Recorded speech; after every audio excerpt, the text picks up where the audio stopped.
చేయలేకపోయావు. కాబట్టి ఈ ప్రభుత్వ హయాంలో మొత్తం తిరుపతిలో కౌన్సిల్ సమావేశంలో ఉద్రిక్తత జరిగింది. 3వ డివిజన్ కార్పొరేటర్ పై ఎస్కే బాబు అనుచరుడు దాడి చేశారు.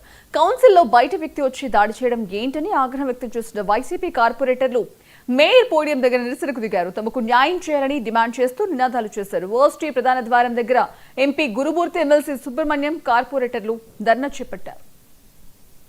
అది ఒకసారి వెరిఫై చేస్తామండి. బట్ అది వచ్చి జరగడం అయితే నిజము, అండ్ అది తప్పు కూడా. అలా జరగకూడదు. ముఖ్యంగా ఏంటంటే స్టార్టింగ్ నుంచి ఎక్కువ మంది యాక్చువల్లీ అక్కడ మీడియా వాళ్ళు కూడా చాలా మంది ఉండిపోయి నాకు కూడా కనపడలేదు.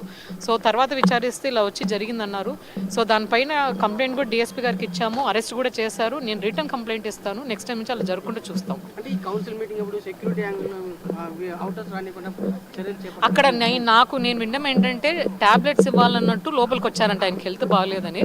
అది కూడా ఒకసారి విచారణ చేసి యాక్షన్ తీసుకుంటాం. ఓకేనా? నేను కంప్లైంట్ ఇస్తాను. కౌన్సిల్లో జరిగింది కాబట్టి నేను కంప్లైంట్ ఇచ్చాను. రైటింగ్లో కూడా పంపిస్తాను ఇప్పుడు. అది ఒకసారి వెరిఫై చేస్తామండి. బట్ అది నగరపాలక సంస్థ సాధారణ కౌన్సిల్ సమావేశంలో ఒక చారిత్రాత్మకమైనటువంటి ప్రపోజల్, అంటే తిరుపతిని గ్రేటర్గా పరిధిని పెంచుతూ ఒక అజెండా చేర్చబడింది. ఎందుకంటే ఇది యాక్చువల్లీ ప్రభుత్వం నుంచి వచ్చినటువంటి ప్రతిపాదననే కౌన్సిల్లో అజెండాగా ప్రవేశపెట్టడం జరిగింది.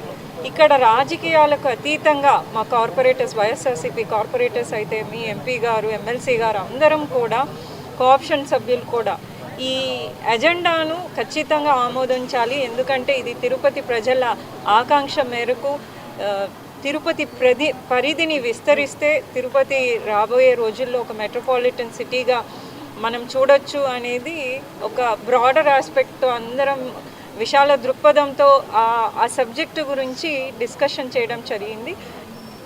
అలాగే ఎంత ఇంపార్టెంట్ టాపిక్ ఇది, మేమందరం మాకందరికీ దక్కిన గౌరవంగా, అంటే మన మాజీ ముఖ్యమంత్రి వైఎస్ఆర్సీపీ అధ్యక్షులు జగన్మోహన్ రెడ్డి గారు యాక్చువల్లీ లోకల్ బాడీ ఎలక్షన్స్ పెట్టి ఇంతమందికి మహిళలకు రిజర్వేషన్స్ ఇవ్వడము, బీసీ సామాజిక వర్గానికి రిజర్వేషన్స్ ఇవ్వడము, అన్నిటి వల్ల ఇప్పుడు మేమందరం కార్పొరేటర్స్గా, మేయర్స్గా ఇప్పుడు కౌన్సిల్లో ఉంటూ ఈ గ్రేటర్ ప్రతిపాదన మా కౌన్సిల్కి రావడం అనేది మేమందరం ఎంతో గౌరవంగా భావించాం.